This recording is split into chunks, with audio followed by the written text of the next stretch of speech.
Assalamualaikum warahmatullahi wabarakatuh. Alhamdulillah, assalatu wassalamu ala rasulillah wa ala alihi wa sahbihi wa mawalah. La hawla wa la quwata illa billah ma ba'da. Tidak terasa sudah 4 bulan insyaallah ya Gus Bruri, dan kita sudah mendapati hikmah yang ke-24 dan 25. Secara angka ini sudah 10% lebih. Akan tetapi karena banyak juga hikmah-hikmah yang sudah kita bahas di tengah-tengah pembahasan hikmah yang saling terkait satu sama lain, ya insya Allah kemungkinan sudah sekitar hampir 20% hikmah sudah kita bahas, sudah kita kaji dari hikmah yang terdapat pada Al-Hikam Al-Athaiyah. Soal angka itu tidak terlalu penting, yang paling penting ialah kita paham, bisa mengerti dan memahami. Tidak kalah penting lagi yang memahaminya dengan petunjuk Al-Quran dan Sunnah Rasulullah Muhammad SAW. Karena Al-Hikam ini bagian daripada ilmu tasawuf. Ilmu tasawuf itu bisa didekati dan bisa dimengerti secara ilmiah. Kita bukan ngaji klinik, bukan ngaji mistis, tetapi mengaji dalam rangka semata-mata ingin memahami siapa kita dan siapa Rob kita, agar kita semakin baik untuk mendekat kepada Allah Subhanahu wa Ta'ala, Rob kita. Kita mulai. Bismillahirrahmanirrahim. Subhanaka la ilma lana illa ma 'allamtana innaka antal alimul hakim. Qalal musannif Ibnu Athaillah Sakandari, la tastaghrib wuku al-aqdari ma dumta fi hadhihi dari, fa innaha ma abrazat illa ma huwa mustahiqu wasfiha wa wajibu na'tiha. Hikmah ke-24 kita artikan, la tastaghrib wuku al-aqdari, jangan engkau merasa aneh terjadinya berbagai akdar. Akdar secara lughatan artinya kotoran-kotoran. Yang dimaksud di sini adalah kesusahan. Madumta fi hadhihi dari, selama engkau masih di dunia ini. Karena fa innaha ma abrozat, karena dunia tidaklah menampakkan illa ma huwa mustahiqu wasfiha, kecuali apa yang seharusnya menjadi sifatnya, wa wajibun na'tiha, dan apa yang menjadi kemestiannya. Hikmah ke-24. Kita lanjut hikmah ke-25. Mata waqafa matlabun, tidak akan berhenti suatu keinginan, sukses lanjut terus keinginan itu. Anta tolibuhu birobika, di mana engkau mencarinya bersama Tuhanmu. Wala tayassara matlabun, dan tidak ada mudah keinginan.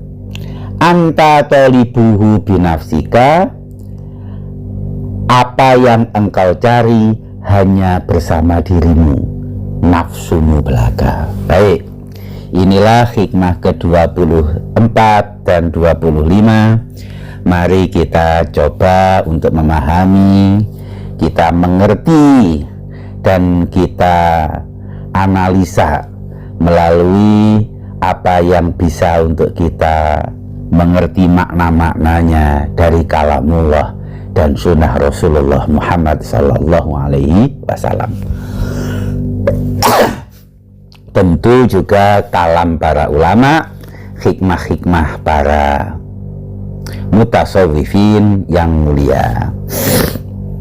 Hikmah ke-24, la tastaghrib wuku al-akdari.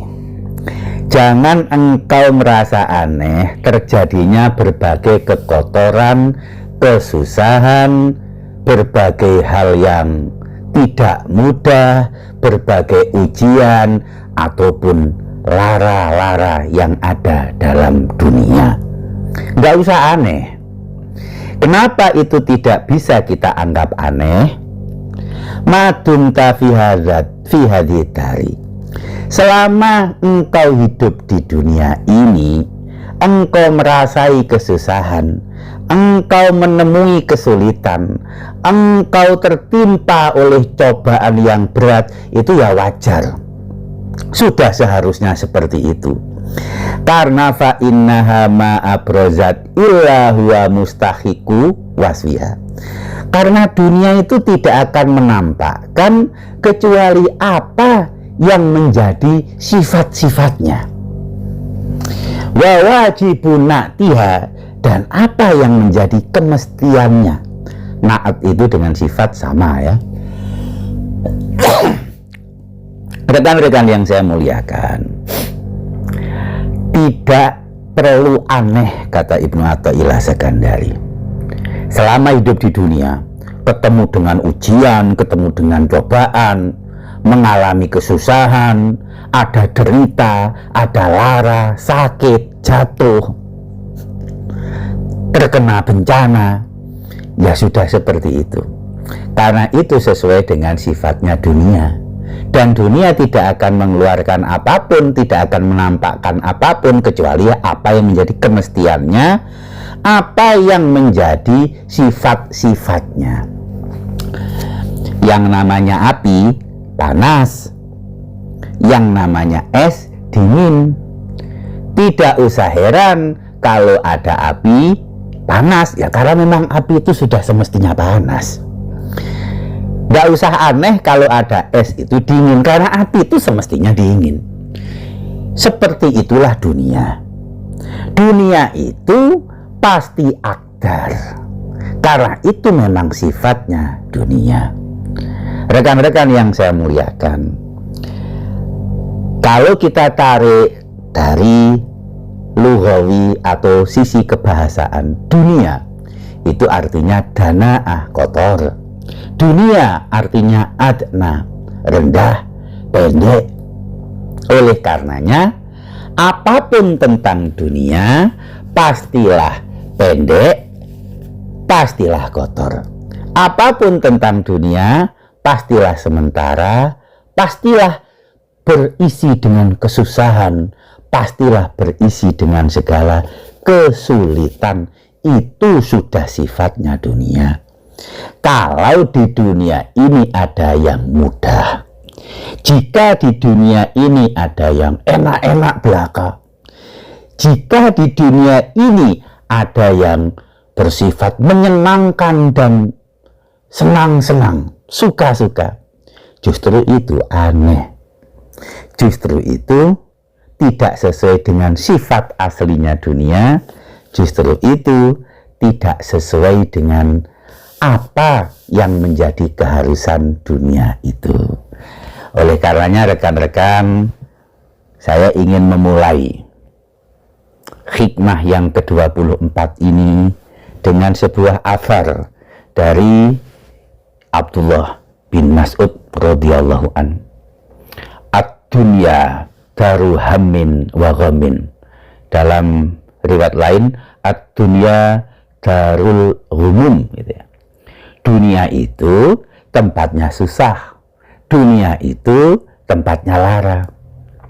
Fama kana minha min sururin fahuwa ribhun. Kalau ada kesenangan-kesenangan, itu bonus belaka, kata Ibnu Mas'ud. Jadi dunia itu sudah semestinya susah, dunia itu sudah semestinya duka lara. Kalau ada suka dan gembira, kalau ada senang dan bahagia di dunia, itu adalah bonus belaka.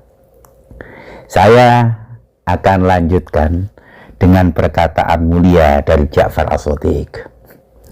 Ja'far As-Shadiq bin Muhammad Al-Bakir bin Ali Zainal Abidin bin Al-Husain bin Ali bin Abi Thalib radhiyallahu anhum. Ja'far As-Shadiq. Beliau ini masih tabi'in ya, karena sempat bertemu dengan beberapa sahabat. Sekalipun beliau itu adalah cicit keempat dari Rasulullah ya, kelima. Ja'far As-Shadiq mengatakan, man tolaba malam yukhlak at'aba nafsahu walam yurzak. Barang siapa mencari apa yang tidak diciptakan, hanya akan meresahkan diri dan pasti tidak akan menemui rizki. Ditanya Ja'far As-Shadiq, wa mazaka, apa itu hai Ja'far As-Shadiq? Ar-rohah fit dunya, damai, senang, rehat, penuh sukacita di dunia, kata Ja'far As-Shadiq. Ar-roha fid dunya itu lam yukhlaq, tidak diciptakan dunia ini oleh Allah untuk itu. Barang siapa mencari apa yang tak diciptakan untuk di dunia, kesenangan, kedamaian, kesejahteraan, kebahagiaan dicari di dunia, at'aba nafsahu walam yurzak, hanya menyengsarakan diri dan pasti tidak akan tertemui. Rekan-rekan yang saya muliakan, kita tarik kembali ke atas. Rasulullah Muhammad Sallallahu Alaihi Wasallam bersabda, ini saya pernah diajari ini oleh Gus Bruri ya, hadis ini, ad-dunya sijnul mu'min wa jannatul kafir. Dunia itu adalah penjaranya orang mukmin dan tempat senang-senangnya orang kafir. Hadis ini dalam banyak versi riwayat bukan hadis yang sahih. Bahkan beberapa riwayat mencatatkan ini adalah hadis maudhu.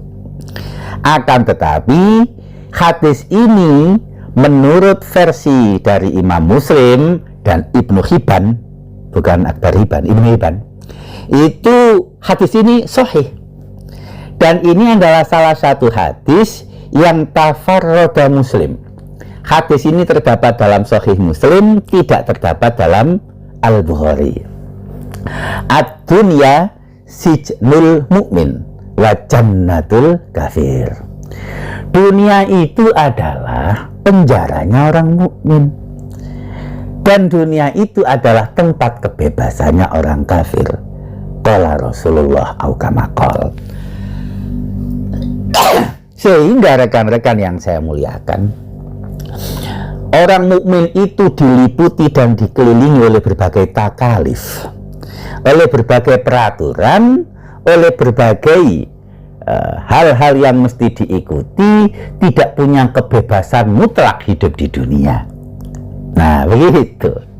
Nah, bagaimana menyikapinya? Bagaimana menyikapi dunia? Yang pertama sekali mesti kita mengerti apa dunia itu dan seperti apa watak aslinya, sifat yang ia miliki. Dunia itu akdar. Coba dipikir, di dunia ini apapun pasti terdiri dari elemen-elemen yang tidak bersih, boleh dikatakan kotor. Semuanya. Wanita yang cantik, pria yang tampan rupawan pasti bawa kotoran. Kemana-mana pasti bawa kotoran. Dari ujung rambut sampai ujung kaki lebih banyak yang kotor daripada yang bersih.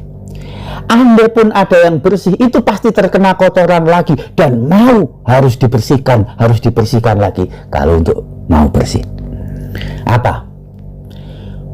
Bangunan yang mewah, istana, rumah yang megah terbuat dari berbagai hal-hal yang kotor, barang-barang yang tidak bersih.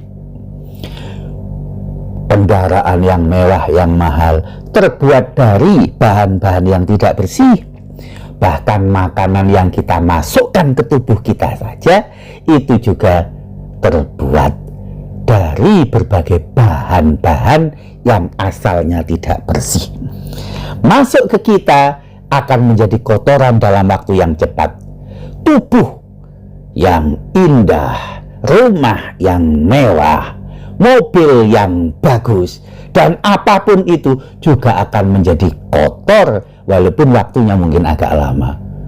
Mobil untuk menjadi kotor dan menjadi hancur mungkin ratusan tahun, rumah juga gitu, tubuh mungkin puluhan tahun.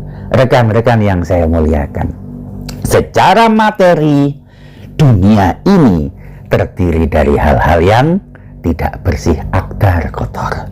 Karena dunia terambilkan dari dana'ah yang artinya kotoran.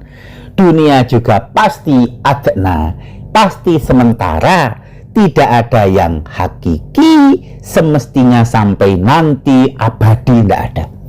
Pasti sirna, karena dunia pasti fana. Itu dari materialnya. Dari sisi imaterinya, dunia itu dipenuhi dengan ghamun. Dunia itu dipenuhi dengan kesusahan. Dunia itu bersifat sesuatu yang segalanya pasti membutuhkan effort, membutuhkan usaha. Mau enak makan, kan butuh masak. Oh, enggak butuh masak kok, aku beli. Tapi kan butuh menyuap, butuh mengunyah. Itu hanya untuk makan saja. Hanya untuk makan saja. Apapun di dunia itu pasti butuh usaha. Tidak bisa otomatis kenikmatan itu datang tanpa usaha. Oleh karenanya, dari sisi imateri, dari sisi non material, bahwa dunia itu dipenuhi dengan kesusahan, dengan sesuatu yang penuh duka lara, dan itu hal yang sangat biasa. Wa mal hayatud dunya illa mata'ul ghurur, firman Allah. Dunia itu hanyalah mata perhiasan yang menipu, menipu sekali. Allah juga menyebutkan bahwa dunia adalah la'ib, walau. Nah, kita melihat dunia dari sisi itu, betul. Namun harus kita pahami juga dunia adalah wa nabluukum bisyarri wal khairi fitnah, firman Allah. Kami uji kalian dengan keburukan dan kebaikan sebagai fitnah, ujian. Ujian, baik yang baik ataupun yang buruk, yang nikmat maupun yang sengsara, yang enak maupun yang lara, semuanya adalah fitnah, ujian. Rasulullah Muhammad SAW dalam wasiat beliau kepada Ibnu Abbas radhiyallahu anhu, beliau bersabda, "Ini stata'ta an ta'mala lillahi birridha fil yakini faf'al." Kalau memang kau mampu beramal untuk Allah dengan ridho dalam yakinmu, fa'al, ya kerjakan, kata Nabi. Fa'ilam tastati, kalau engkau nggak mampu ridho dalam yakinmu, fasbir, sabar.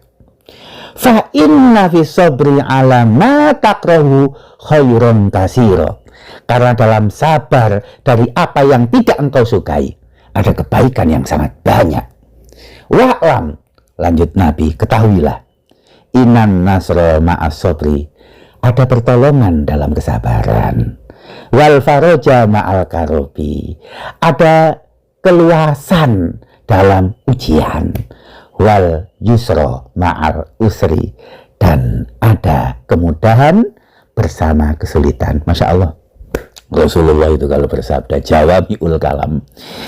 Ini adalah kebijakan syari Rasulullah Muhammad SAW. Betapa Rasulullah memberikan bagaimana cara kita menyikapi berbagai problematika naik turunnya kehidupan di dunia.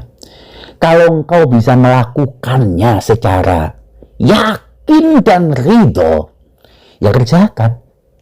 Kalau nggak bisa, sabar. Bukankah dalam sabar itu banyak sekali khairon kasiro, kata Nabi Muhammad Rasulullah SAW. Banyak sekali kebaikan-kebaikan. Innama yuwaffas sabiruna ajrohum bighairi hisab. Az-Zumar 10. Orang yang sabar mendapatkan pahala ghairi hisab, tidak terhitung, tidak ternilai. Rekan-rekan yang saya muliakan, oleh karenanya dunia itu adalah tempat susah, dunia itu tempat cobaan, dunia itu tempat duka lara. Orang yang mencari rohah di dunia itu mencari sesuatu yang tidak Allah ciptakan dunia untuk itu. Tak akan ketemu, menyengsarakan diri saja, kata Ja'far Shadiq tadi. Nah, bagaimana cara kita menyikapinya? Rasulullah memberikan dua jalan. Bisa nggak kau mengerjakan itu dalam ridhomu secara yakin? Kalau nggak bisa, ya sabar. Asa an takrahu syai'a wa huwa khairul lakum, wa asa an tuhibbu syai'a wa huwa syarrul lakum. Terkadang kita menyukai sesuatu, tetapi itu buruk untuk kita. Kadang kita membenci sesuatu, tetapi itu sebenarnya baik untuk kita. Oleh karenanya, tidak usah resah, tidak usah aneh kalau ada dunia. Dalam kehidupan sehari-hari kita, ada lara yang mendera, ada hina yang tiba-tiba, ada kenyataan yang itu memberatkan. Itulah sifat dunia, karena memang dunia itulah sifatnya. Akan tetapi segalanya pasti adna, segalanya pasti sementara, segalanya pasti tidak akan selamanya. Kalau bahasanya, tidak ada banjir yang tidak surut, tidak ada badai yang apa katanya, badai pasti berlalu gitu ya. Tidak ada hujan yang tak reda, tak ada banjir yang tak surut, badai pasti berlalu. Itulah dunia. Rekan-rekan yang saya muliakan, saya ingin mengajak kita untuk membaca hikmah di belakang banget. Ini hikmah ke-247. Saya bacakan, ini ada hubungannya dengan hikmah ke-24 ini. Innama ja'alaha mahalan lil aghyari. Maaf, ke-228. Innama ja'alaha mahalan lil aghyari wa ma'danan lil akdari tazhidan laka fiha. Dunia itu Allah jadikan tempat penuh kotoran, cobaan, hal-hal yang berat. Wa ma'danan lil akdari, tempat untuk yang kotor tadi itu, tazhidan laka fiha, agar engkau zuhud di dalamnya. Loh gitu loh. Innama ja'ala mahalan lil aghyari, dunia itu oleh Allah dibuat selalu berubah-ubah, tidak ada yang tidak berubah. Wa ma'dana lil akdari, dan tempat kotor dan kesusahan, tazhidan laka fiha, agar engkau zuhud di dalamnya, di dalam dunia itu zuhud. Nah, itu hikmah yang ke 228. Rekan-rekan yang saya muliakan, mari kita lanjutkan hikmah ke-25. Hikmah ke-25 inilah kunci bagaimana kita menyikapi apapun di dunia dengan kenikmatan. Kenikmatan iman, kenikmatan yakin, dan kenikmatan bersama Allah Subhanahu wa ta'ala. Ini kuncinya hikmah ke-25. Ma tawaqafa matlabun anta tolibuhu birobika. Nggak akan berhenti, pasti sukses. Apapun keinginan, kalau engkau mencarinya bersama Robmu. Wala tayassara matlabun, tak ada yang mudah, pasti gagal, pasti susah dan sulit. Matlabun anta tolibuhu binafsika, apapun keinginan yang engkau cari hanya bersama dirimu. Kalau kita punya keinginan dalam hal apapun, punya sesuatu yang kita ingini di dunia maupun di akhirat,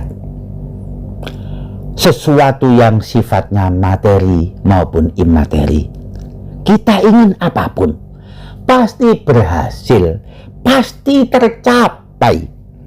Kalau anta tolibuhu birobika, kalau engkau, ini bahasa kasar ya, selalu membawa Allah dalam mencari apa yang engkau cari. Tapi akan gagal, tak pernah mudah, pasti sulit dan tak akan tercapai kalau engkau tolibuhu binafsika, engkau mencari dengan nafsi. Itu artinya nafsumu. Ini lebih mudah untuk dipahami. Kalau engkau mencari apapun, engkau mentargetkan sesuatu apapun ingin kau gapai, kau motivasinya nafsu, yang kau rangkul nafsu, keinginanmu dipenuhi nafsumu, ya pasti gagal, dan tak ada yang mudah. Ayo, apa? Sesuatu yang motivasinya nafsu kita kemudian mudah? Tidak ada, pasti susah, pasti sulit. Selain sulit, itu juga menyulitkan. Akan tetapi apapun ketika kita bersama Allah, dalam hal apapun ketika kita menginginkan sesuatu apapun, kita bersama Allah pasti mudah. Mata wakaf ini tidak ada yang bisa menstop, tidak berhenti, pasti berhasil, pasti terus. Wa huwa ma'akum ainama kuntum wallahu bima ta'maluna basir. Allah itu bersama kalian dimanapun kalian berada,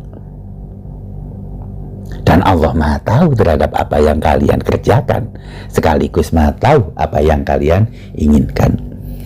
Ini maaf, saya mengajak kita untuk sedikit membandingkan agar kita muhasabah untuk diri kita. Ini mohon maaf ya, nggak menyinggung apa-apa. Tahu nggak, teman-teman yang beragama di sebelah sana itu, yang bukan muslim itu kalau ngomong, mari kita bertumbuh bersama Tuhan, hidup dalam dunia ini, hadirkan Tuhan dalam hidupmu, pasti engkau akan sukses. Libatkan Tuhan dalam setiap aspekmu. Itu loh kalau mereka khutbah itu loh, ya Allah. Padahal mohon maaf, ini pijakan teologi dan keimanan mereka aja, mohon maaf ya, konyol, lucu, lemah. Tatanan epistemologi ketuhanan mereka saja, mohon maaf ini ya, lemah. Kita yang epistemologi tauhid kita luar biasa yakin. Ilmu kalam itu berapa kitab, para ahli kalam dalam merumuskan uluhiyah, rububiyahnya Allah itu seperti apa, dalam menata keimanan luar biasa, sangat rasional. Kita meyakini keimanan kita dalam Islam itu sangat-sangat bisa dipertanggungjawabkan secara ilmiah, sangat logis. Itu seperti itu saja. Kita sering gamang, sering lalai, dalam bahasa kasarnya nggak melibatkan Tuhan dalam kehidupan. Orang sebelah yang tadi kita ceritakan, dikit-dikit Tuhan, dikit-dikit Tuhan. Masya Allah, di mana yakinmu? Bahasa kasarnya, Tuhan kau taruh di mana? Rekan-rekan yang saya muliakan, untuk orang yang mukmin dengan basiroh dan makrifat, Tuhan Allah Subhanahu wa Ta'ala tiada berjarak dalam hidupnya. Dia tak berjarak dengan Robnya. Allah ada, hadir, zohir dalam kehidupannya. Dan dalam bahasa kasar, selalu terlibat dalam kehidupannya, selalu hadir dalam setiap gerakan dan aspek kehidupan yang ia jalani. Maka, mata wakofa matlabun anta tolibu birobika. Kalau kita selalu bersama Allah, kita hadir fi hadrati, tak ada yang sulit. Dalam hidup ini gak ada yang sulit. Oleh karenanya Gus Bruri itu mengatakan bahwa ad-dunya jannatul kafir. Betul? Ad-dunya sijnul mu'min, penjaranya orang mukmin. Itu betul. Lahiriahnya seperti itu.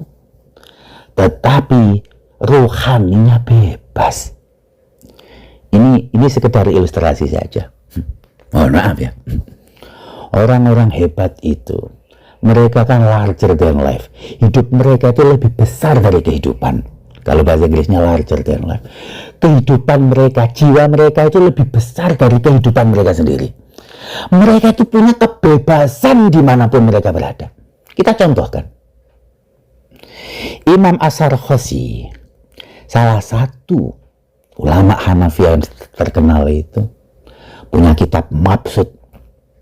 Di mana beliau menulis kitab itu? Di penjara, di sumur, di tempat-tempat yang beliau terkekang secara lahiriah, tapi beliau punya kebebasan.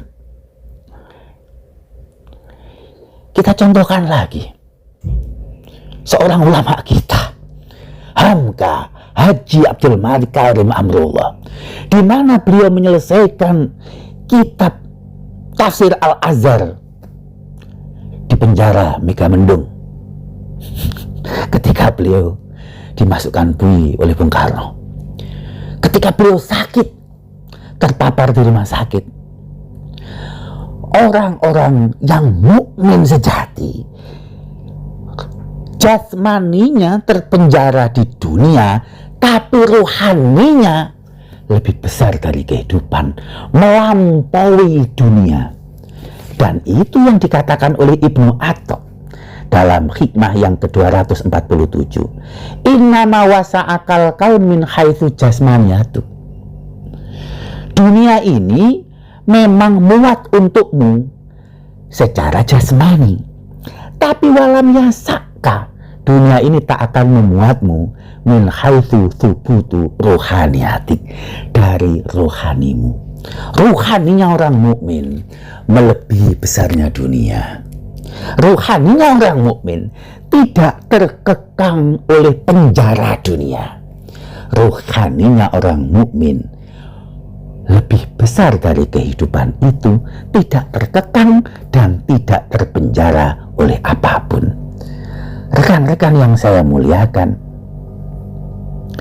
itulah kenapa orang mukmin dalam kehidupan di dunia ini punya kebebasan, yaitu kebebasan rohani. Punya kebesaran yang melebihi dunia, yaitu kebesaran rohani. Bagaimana ia mendapatkan itu? Saat anta tolibuhu birobika, saat engkau bergantung bersama Allah, saat engkau selalu bersama Allah. Allah itu maha besar, Allah maha agung. Maka keagungan dan kebesaran seorang mukmin tidak terpenjara, tidak terkekang oleh apapun. Hadis Rasulullah Muhammad SAW, ad-dunya sijnul mukmin, dimaknai secara jasmaniyah. Secara ruhaniyah, matalakofa matlabun anta tolibu birobika. Orang energinya seorang mukmin itu adalah ardhuha samawati wal ard. Dia bergerak menuju surga, yang surga itu lebih lapang, lebih luas daripada dunia dan langit. Bagaimana terkekang oleh dunia semata? Rekan-rekan yang saya muliakan, itulah hikmah kita yang ke-24 dan 25 ini. Dunia itu adalah tempat yang penuh kesusahan, tetapi kita bisa menembusnya dengan kebebasan dan kenikmatan rohani saat kita senantiasa melibatkan Allah, bertumbuh bersama Allah, selalu menyadari kehadiran Allah dalam kehidupan kita, dan kita menyertakan Allah dalam segala hal.